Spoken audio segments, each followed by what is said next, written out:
सरदार की दोस्ती का गलत फायदा न उठाओ देख, बस्ती वालों पर इतना जुल्म न करो। अगर नाव का किराया बढ़ाना थे तो मंडी में मच्छी का भाव भी बढ़ाया होता, और अगर भाव नहीं बढ़ाया था तो यही सोच दिया होता कि गरीब मच्छेरा इतनी बड़ी रकम कैसे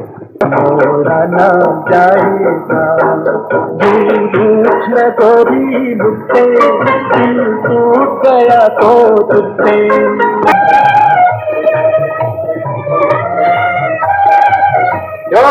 मानता है? हाँ मानता हूँ, तू बड़ा चक्कूबाज।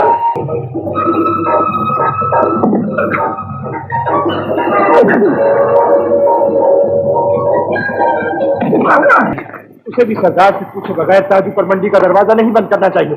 कानून की हिफाजत करना मेरा काम है। कानून की हिफाजत करना बस्ती के हर आदमी का फर्ज है।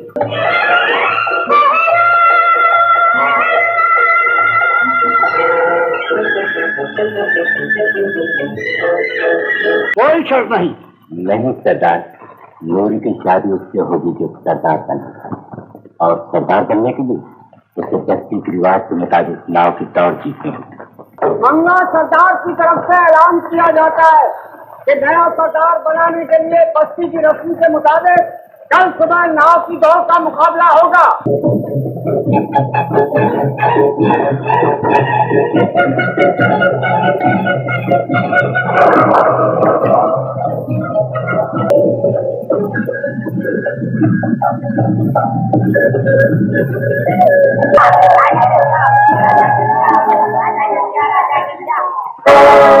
साथी तेरा मेरा साथी है लहराता समंदर।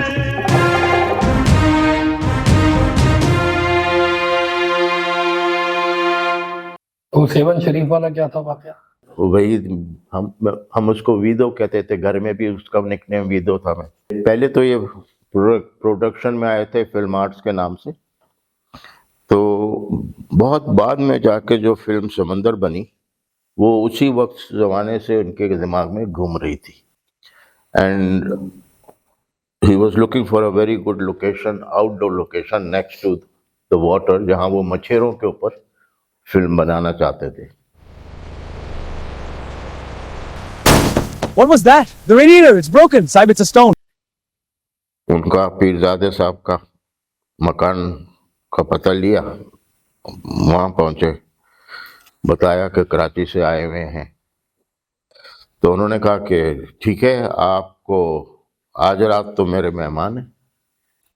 सुबह जब उठे तो कहने लगे वो मैकेनिक आ गया, काम कर रहा है।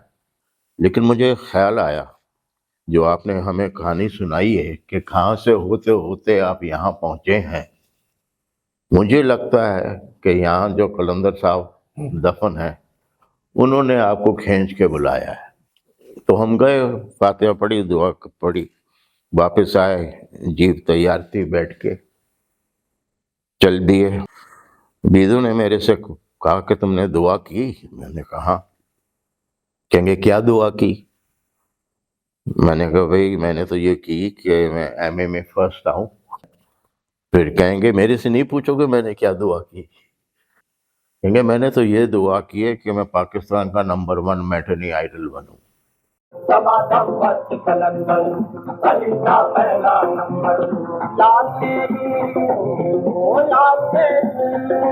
समंदर वहीद साहब के दिमाग में क्यों थी हमेशा से? जी, समंदर जो था film, it was very much similar to Naya Daur. मांग के साथ तुम्हारा मैंने मांग लिया संसार। वो ठीक है, पर आप लोगों की जेब भी भरती रहे और गरीब लोगों का पेट भी भरता रहे, कोई ऐसा रास्ता नहीं निकाल सकते आप? वैसे आप कहें तो जंगल की कुंडली बना के देख लूं। मैं कुंडली ही देख कर आ रहा हूँ महाराज। अगर काम तरीके से हो तो बहुत पैसा कमाया जा सकता है। एक ही घर के रहने वाले आपस में लड़ते जरूर हैं, पर बाहर का कोई लूटने वाला आ जाए ना तो मिल के मुकाबला करते हैं। तुम्हारे सामने सर झुकाने आया हूं, धनवान के आगे सर ऊंचा कर दो, और कुछ नहीं चाहिए। यारों के पसीने पर हम खून बहा।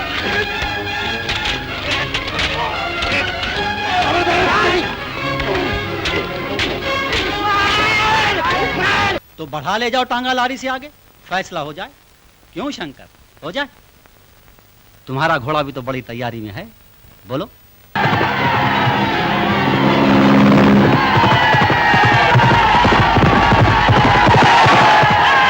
ये मैंने शायद आपको बताया था कि इनके वालिद जो थे निसार मुराद, जी जी, बहुत माने बे डिस्ट्रीब्यूटर थे इंडियन फिल्म्स के।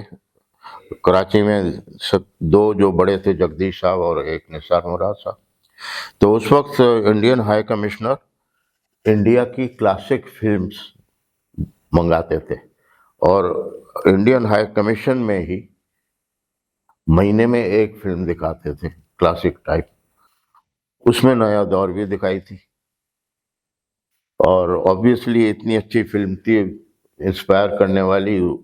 और वही जब देख रहे होते थे वो इस एंगल से भी देख रहे होते थे कि इसको पाकिस्तान में कुछ ऐसा किया जा सकता है या नहीं। तुम जिसे मेहमान बनाकर लाए थे वो तुम्हारे घर का मालिक बन बैठा है। तुमने जिसे बस्ती में सिर्फ कारोबार की इजाजत दी थी उसने बस्ती वालों का खून चूसना शुरू कर दिया। बाबू तो सिर्फ हमारी बस्ती का आदमी नहीं, उसके खातिर बस्ती वालों से बिगाड़ के पैदा करते हैं।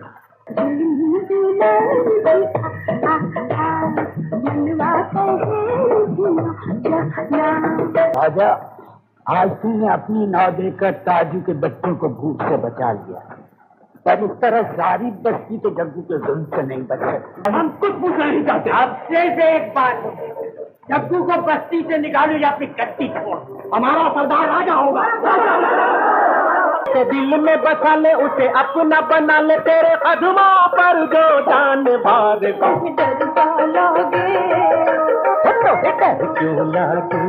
जीरक सरदार बनेगा तो पूरी बस्ती की रानी कहलाएगी, सरदारी भी घर में रहेगी और बेटी भी आंखों से दूर नहीं होगी। क्यों है जवाब दे, मैं कौन हूँ? तू बस्ती का सरदार है। सरदार की इजाजत के बगैर तूने पिंडाल से बाहर जाने की जरूरत कैसे? इधर नहीं मेरे बाजू, मैं मजबूर हूँ।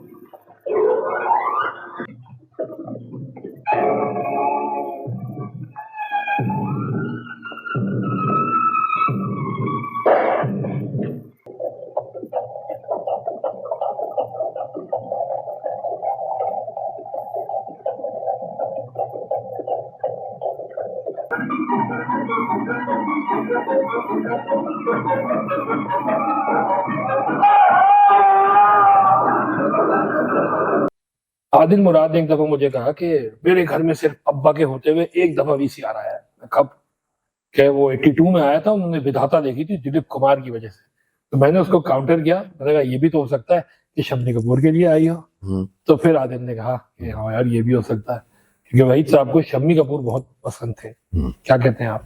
सही, बिल्कुल सही, क्योंकि वो सब एक्टर से हटके थे। He did not follow any of the old acting traditions, वो मेलोड्रामा, जोर जोर से तकरीरें करनी, ये करना, वो अपना नेचुरल स्टाइल था उनका। तो वहीद भी जब आए वो बिल्कुल अपने नेचुरल स्टाइल में ही काम करते थे। तो वहीद साहब की जो फिल्म्स होती थी उसके अंदर काफी झलक इंडियन एक्टर्स की आती थी, मतलब झलक नहीं आती थी, he was very very much inspired. क्या कहते हैं आप?